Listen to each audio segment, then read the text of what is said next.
अस्सलामुअलैकुम, क्या हाल है, कैसे हैं आप सब। उम्मीद है खैरियत से होंगे। अल्लाह पाक आप लोगों को सेहत और तंदुरुस्त रखे।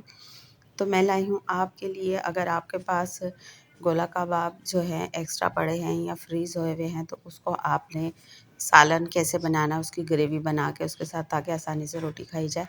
तो जब वो बासी हो जाते हैं तो उसको जो है वैसे नहीं खाया जाता, बहुत ज़्यादा खुश्क और भुरभुरे हो जाते हैं। तो उसको आप नरम बनाएं। तो जब वो भुरभुरे हो जाते हैं तो वो मज़ा नहीं देते, तो उसको आप बनाएं मेरे तरीके से, तो बहुत ही ज़बरदस्त आपकी चपाती के साथ आप इसको खा सकेंगी।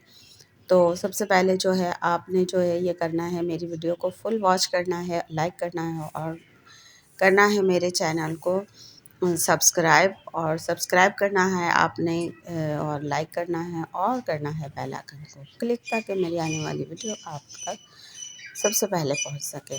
तो जी मेरे चैनल पे जो है गोला कबाब और कबाब का सालन, इस तरह की रेसिपीज़ पहले से भी मौजूद हैं, आप विज़िट कर सकती हैं, देख सकती हैं। देखिए मेरे पास गोला कबाब हैं, फ्रीज़ हुए हुए हैं बहुत ज़्यादा। तो इसको जो है चले देखते हैं कैसे हम करेंगे तैयार, और बहुत ज़बरदस्त रेसिपी है ये।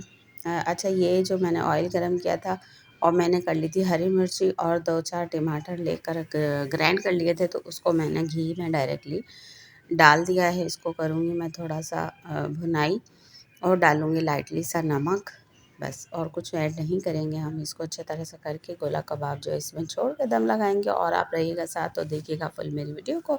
और फिर हाज़िर होंगे कि न्यू वीडियो लेकर आपके लिए इंशाअल्लाह, और जो फीडबैक दीजिएगा और रखिएगा दुआ में याद। अल्लाह हाफ़िज़।